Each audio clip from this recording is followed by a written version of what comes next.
ఈరోజు దేవుని మాట మత్తయి సువార్త 1వ అధ్యాయం 18వ వచనం నుంచి దేవుడు ఈ లోకానికి ఏ రీతిగా వచ్చాడు, ఎలా జన్మించాడు తెలుసుకుందాము.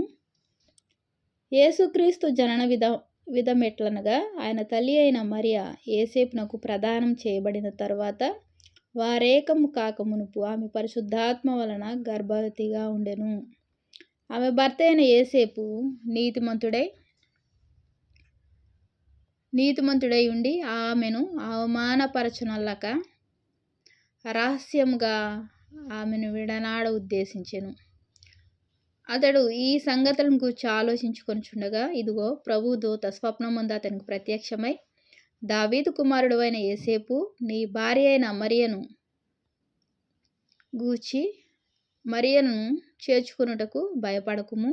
ఆమె గర్భం ధరించినది పరిశుద్ధాత్మ వలన కలిగినది. ఆమె యొక్క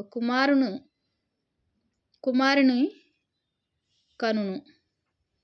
తన ప్రజలను వారి పాపముల నుండి ఆయనే రక్షించును గనుక ఆయనకు యేసు అని పేరు పెట్టుదువనెను. ఇదిగో కన్యక గర్భవతి అయి కుమారుని కనును. ఆయనకు ఇమ్మానుయేలని పేరు పెట్టుదురు అని ప్రభువు తన ప్రవక్త ద్వారా పలికిన మాట నెరవేరునట్లు ఇదంతయు జరిగేను. ఇమ్మానుయేలను పేరునకు భాషాంతరమున దేవుడు మనకు తోడని అర్థము. యేసేపు నిద్ర మేలుకొని ప్రభు దూత తనకు ఆజ్ఞాపించిన ప్రకారం చేసి తన భార్యను చేర్చుకొని ఆమె కుమారుని కను వరకు ఆమెను ఎరుగకుండెను. అతడు ఆ కుమారునికి యేసు అను పేరు పెట్టెను. ప్రియమైన దేవుని మాట వింటున్న వాళ్ళారా, త్వరగా ముగింపబడుతుంది. ఓపికగా మొదటి నుంచి చివరి వరకు వినండి. ఆయన తల్లి అయిన యేసేపునకు ప్రదానం చేయబడిన మరియా యేసేపునకు ప్రదానం చేయబడింది. అయితే ప్రదానం మాత్రమే జరిగింది కానీ ఇంకా పెళ్ళి అవ్వలేదు. ఏం జరిగింది ఇక్కడ చూడండి, 19వ వచనము. వారేకము కాకమునుపు, చాలా జాగ్రత్తగా వినాలి. వారేకము కాకమునుపు, వారిరువురు కలవలేదు. ఆమె పరిశుద్ధాత్మ వలన గర్భవతిగా ఉండెను. ఆమె భర్త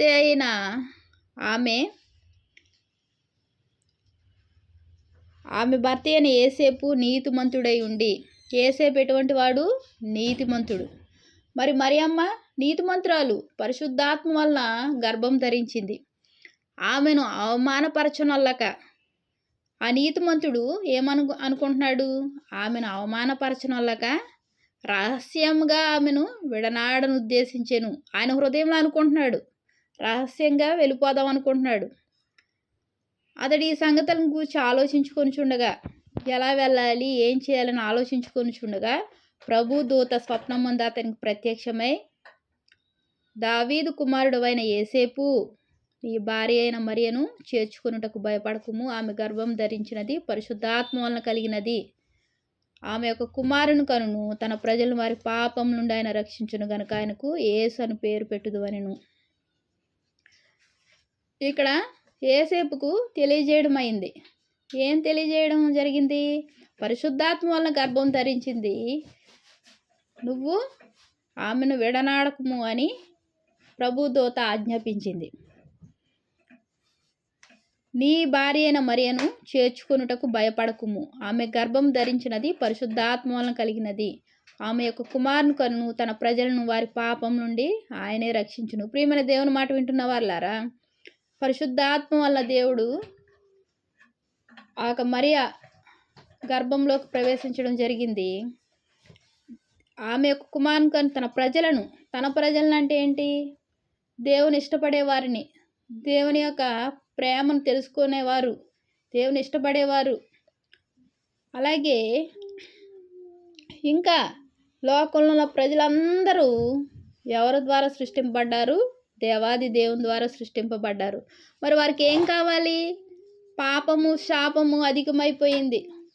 అది గొర్రె రక్తం వల్ల కానీ, మేకల రక్తం వల్ల కానీ ఆ పాపములకు పరిహార్థం జరగదు. మరి ఎవరి వల్ల జరుగుతుంది? ఆ పరిశుద్ధాత్మ దేవుని వల్లనే పాప పరిహార్థం జరుగుతుంది. కాబట్టి దేవుడు ఎంతగానో ప్రేమించి ఆ యొక్క భయంకరమైన పాపమును శాపమును తొలగించడానికి ఆయనే వచ్చాడు. తన ప్రజలను వారి పాపం నుండి ఆయనే రక్షించును గనుక ఆయనకు యేసు అని పేరు పెట్టుదు అనెను. మన పాపాలను శాపాలను తొలగించడానికి ఆయన ఈ లోకానికి వచ్చాడు. అది గుర్తుపెట్టుకోవాలి. ఇదిగో కన్యక గర్భవతి కుమారుని కనును, ఆయనకి ఇమ్మానుయేలు అని పేరు పెట్టుదురు. ఇమ్మానుయేలు అని పేరునకు భాషాంతరము దేవుడు మనకు తోడని అర్థము. ఆయన మనకు ఎప్పుడూ తోడుగా ఉండాలని ఆశపడ్డాడు. మన పాపాల నుంచి శాపాల నుంచి విడుదల కలిగజేసి మనకు తోడుగా రక్షణ ఇచ్చి మనతో స్నేహం చేయాలని ఉద్దేశంతో ఆయన ఈ లోకానికి వచ్చాడు. శిశువు రూపంలో వచ్చాడు, శిశువుగా జన్మించాడు. దూత తనకు ఆజ్ఞాపించిన ప్రకారం చేసి తన భార్యను చేర్చుకొని ఆమె కుమారుని కనువారికి ఆమెను ఎరగకుండెను. ఇక్కడ చాలా జాగ్రత్తగా వినాలి. ఏసేపు ఆమెను ప్రదానం చేసుకున్నాడు, అంత మాత్రమే కానీ ఆమెను ఎరగకుండెను. అతడు ఆ కుమారునికి యేసు అని పేరు పెట్టెను. యేసు అంటే ఏంటి చెప్పండి? రక్షకుడు. యేసు అను పదమునకు ఏంటి పేరుకు అర్థము? రక్షకుడు అని అర్థం. మనం రక్షించడానికి ఈ లోకానికి వచ్చాడు. దేవునికి వందనాలు. మహాప్రేమ గల తండ్రి, కృపగల నాయన నీకు ఎన్నో వందనాలు, స్తోత్రాలయ్యా. మా పాపాల నుండి శాపాల నుండి విడుదల కలుగు చేయడానికి ప్రభు ఈ లోకానికి వచ్చావయ్యా తండ్రి. పరిశుద్ధాత్మ వలన మరియా గర్భంలోకి ప్రవేశించి ప్రభు నాయన యేసయ్యా నీతిమంతురాలి ఒక గర్భంలో ప్రవేశించి ప్రభు నాయన తండ్రి మాక ప్రజలందరి పాపమును శాపమును తుడిచివేయడానికి నువ్వు ఈ లోకానికి వచ్చావయ్యా. దరిద్రతను తొలగించడానికి, ప్రతి పరిస్థితి నుంచి విజయం పొందుకునే కృపను అనుగ్రహిస్తూ తండ్రి ఎంతగానో ప్రేమిస్తున్నావు దేవా. నీ ప్రేమను బట్టి వందనాలు చెల్లించుకుంటూ నా ప్రభుని ప్రియరక్షకుడు అయిన యేసుక్రీస్తు వారి నామంలో అతి వినయంగా బ్రతిమలాడి వేడుకుంటున్నాను తండ్రి. ఆమెన్. ప్రైజ్లాడు. మిగిలిన భాగం రేపు.